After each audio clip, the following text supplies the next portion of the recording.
Good morning, everyone. Now I'm talking about the pond ecosystem. Ecosystem का ही हमारा second lecture होगा और आज हम इसमें देखेंगे pond ecosystem. What is pond ecosystem students? आपको कमेंट में बताना है पॉन्ड इकोसिस्टम क्या होता है.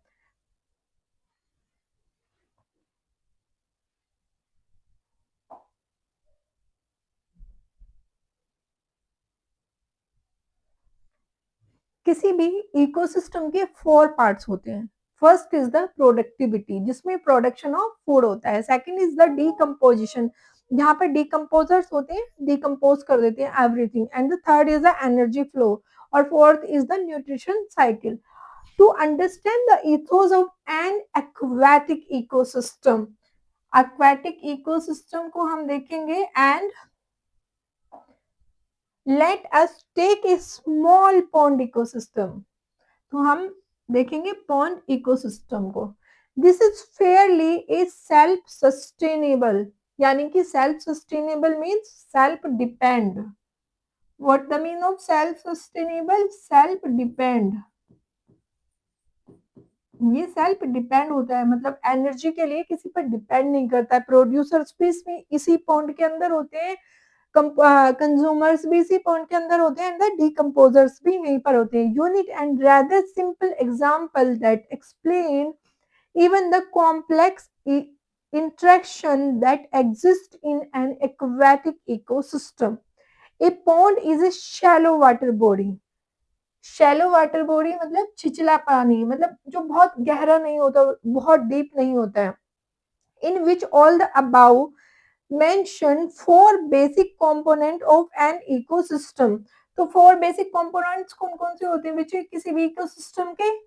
Productivity, decomposition, energy flow and the nutrition cycle of an ecosystem are well exhibited.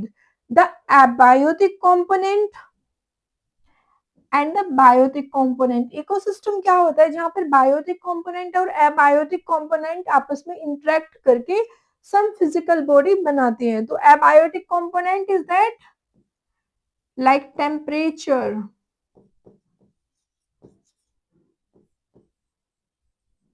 And the rain, temperature, rain, nutrition,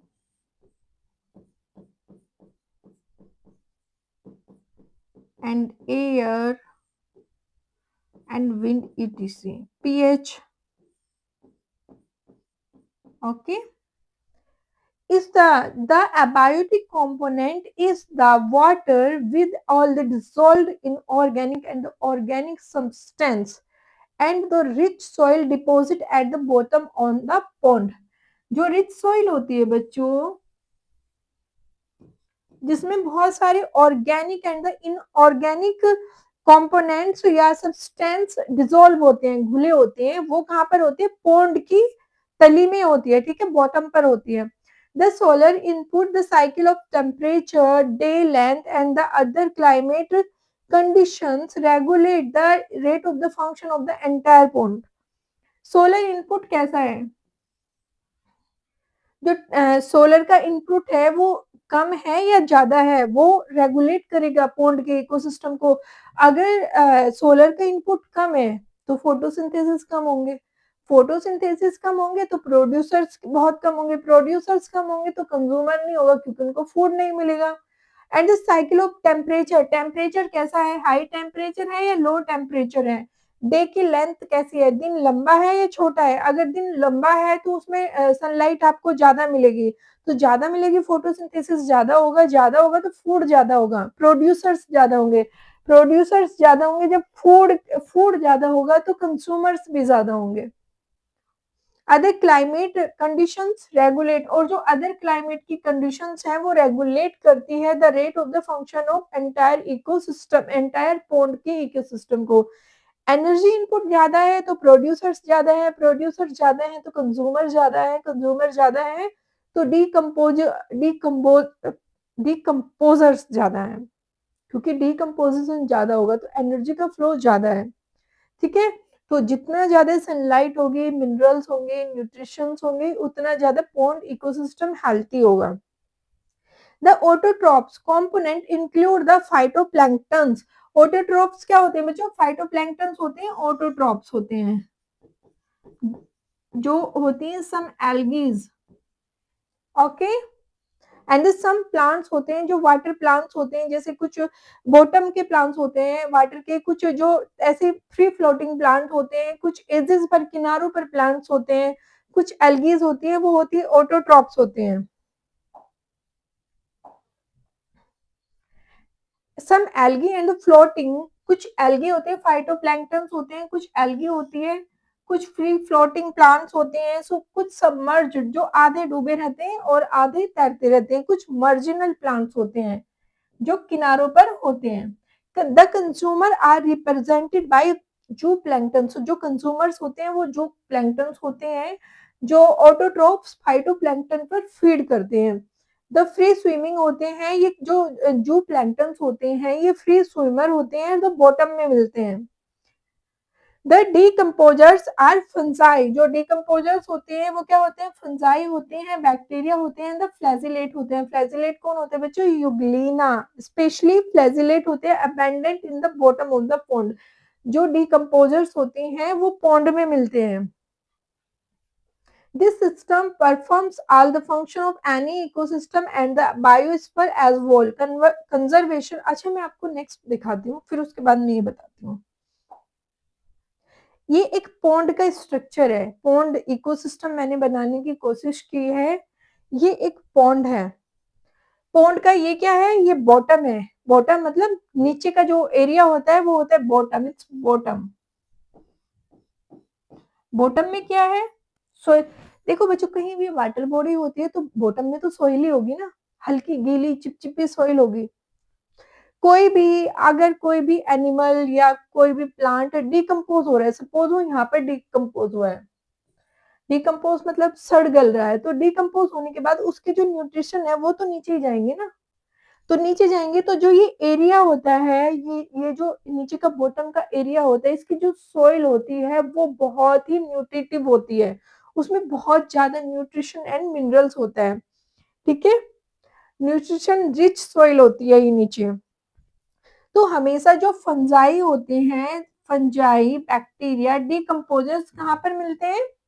नीचे वाले बॉटम वाली सॉइल में मिलते हैं। कोई भी अगर कोई भी फिश हो गई या कोई भी ये प्लांट हो गया, तो वो जब वो सड़ गल जाएगा तो वो नीचे ही आएगा, धीरे धीरे धीरे धीरे नीचे आएंगे, तो वो यहाँ पर ही आएगा बॉटम में, तो बॉटम में ही ज्यादातर fungi bacteria and the decomposers मिलते हैं। सम प्लांट्स होते हैं जो एजेस पर होते हैं, किनारों पर होते हैं।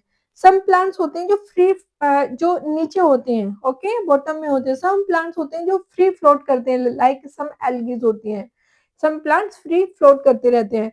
सम प्लांट ऐसे होते हैं जो सम कुछ वाटर में होते हैं, लाइक दिस, आधा वाटर में है और आधा बाहर है, वाटर से बाहर है, तो ये मतलब फ्लोट भी करता है, आधा पानी में आधा बाहर, ओके। तो ये क्या होते हैं? These are the phytoplankton. जो जितने प्लांट्स हैं उनको आप क्या कहोगे? Algae and plants are is called phytoplankton होते हैं। और ये ऑटोट्रॉप्स होते हैं। ऑटोट्रॉप्स मीन सन से एनर्जी लेकर फोटोसिंथेसिस करते हैं, ओके। ये फोटोसिंथेसिस करते हैं, इनको फाइटोप्लैंक्टन और एल्गी होते हैं। ये सब फाइटोप्लैंक्टन हैं और ये सब एल्गी है, ओके। ये फ्लोटिंग, कुछ एल्गीज होती हैं, ये कुछ फ्लोटिंग कर सकती है, पूरा फ्लोट करती रहती है, कुछ ये पूरा आधी पानी में हो सकती है, आधी बाहर हो सकती है, सब मर्ज्ड हो सकती है, मतलब पानी के अंदर हो सकती है। फिर आते हैं जो प्लैंक्टन्स होते हैं। जो प्लैंक्टन्स ये वाले होते हैं, दीज आर द जो प्लैंक्टन्स होते हैं, ओके। या फिशेज होती है जो फीड कहाँ करते हैं? ऑटोट्रॉप्स के ऊपर, फाइटोप्लैंक्टन्स के ऊपर फीड करते हैं। ये जो फिशेज हैं और ये क्या इसको खाते हैं, ओके, फाइटोप्लैंक्टन्स पर फीड कर रहे हैं। फाइटोप्लैंक्टन्स पर फीड कर रहे हैं, इन स्मॉल फिशेस पर फिश फीड करती है बिग फिशेज, ओके। तो ये एक चेन चलती रहती है। फाइटोप्लैंक्टन को फीड किया, फाइटोप्लैंक्टन ने किया फोटोसिंथेसिस, फॉर्मेशन ऑफ फूड किया।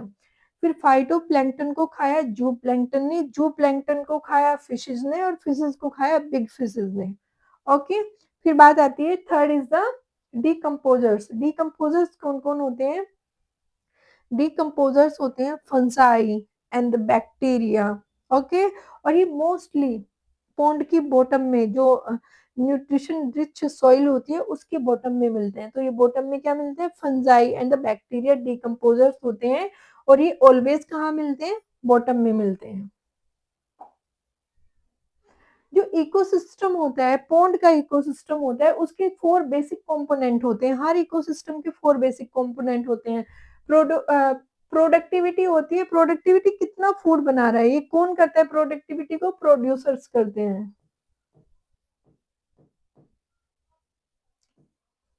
प्रोडक्टिविटी में ही वो कंज्यूमर्स आ जाते हैं। फिर आते हैं डिकम्पोजिशन। कोई भी जब प्रोड्यूसर कोई मर जाता है, सड़-गल जाता है, तो उसको डिकम्पोज़ कौन करता है? डिकम्पोज़र्स करते हैं। फिर वो एनर्जी का फ्लो, अभी वो ऑटोट्रॉप्स में था, फिर वो हेटेरोट्रॉप्स में आया, डिकम्पोजिशन होने के बाद वो ट्रांसफर कर दिया गया सॉइल को। एनर्जी का फ्लो हमेशा यूनिडायरेक्शनल में होता है, ऑटोट्रॉप से हेटेरोट्रॉप्स, और हेटेरोट्रॉप से consumer, primary consumer, secondary consumer, tertiary consumer and the top consumer.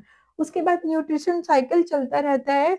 कोई डिकम्पोज करेंगे तो वो सारे जो न्यूट्रिशन है वो मिट्टी में आ जाएंगे। सॉइल में आने के बाद फिर उसको प्लांट एब्जॉर्ब करेगा, प्लांट एब्जॉर्ब करके फिर फोटोसिंथेसिस करेगा, फिर फूड बनाएगा, और फिर फूड बनने के बाद फिर नेक्स्ट उसको कंज्यूमर्स उस पर फीड करेंगे, फिर वो कंज्यूमर डिकम्पोज हो जाएंगे। डिकम्पोज होने के बाद फिर वो न्यूट्रिशन सारे सॉइल में आ जाएंगे, फिर प्लांट सॉइल से न्यूट्रिशन को एब्जॉर्ब करके फूड बनाएगा। ओके, तो ये साइकिल चलता रहता है, न्यूट्रिशन साइकिल कंटिन्यू चलता रहता है। पॉन्ड इकोसिस्टम में सबसे पहले होते हैं ऑटोट्रोप्स। ऑटोट्रोप्स क्या करते हैं? फॉर्मेशन ऑफ फूड करते हैं। ये मोस्टली होते हैं फाइटोप्लैंक्टन्स होते हैं। इसमें फाइटोप्लैंक्टन्स में कुछ एल्गी होती है, कुछ फ्लोटिंग प्लांट्स होते हैं, कुछ मर्ज प्लांट होते हैं, कुछ सबमर्ज प्लांट होते हैं। कुछ फ्री फॉर्म में फ्लोट कर रहे हैं, कुछ पानी के अंदर फ्लोट कर रहे हैं, कुछ पानी के अंदर और बाहर आधे फ्लोट कर रहे हैं। सेकंड होते हैं कंज्यूमर। ये ऑटोट्रोप्स में जैसे कुछ वाटर प्लांट होते हैं, जैसे हाइड्रिला, वैलिसिनेरिया। ओके, फिर होते हैं कंज्यूमर। कंज्यूमर में होती है स्मॉल फिशेस होती हैं एंड द बिग फिशेस होती हैं, और जो प्लैंक्टन्स होते हैं। जो प्लैंक्टन्स कैसे होते हैं? फ्री स्विमर होते हैं, मोस्टली बॉटम में मिलते हैं। ओके, थर्ड होते हैं डिकम्पोजर। डिकम्पोजर्स क्या होते हैं? फंजाई होते हैं, बैक्टीरिया होते हैं, सम फ्लैजिलेट्स होते हैं लाइक यूग्लिनर। ये कहाँ पर होते हैं? बॉटम में होते हैं। तो स्टूडेंट्स, ये था pond ecosystem. I hope so कि आप सबको समझ आया होगा। Thank you so much.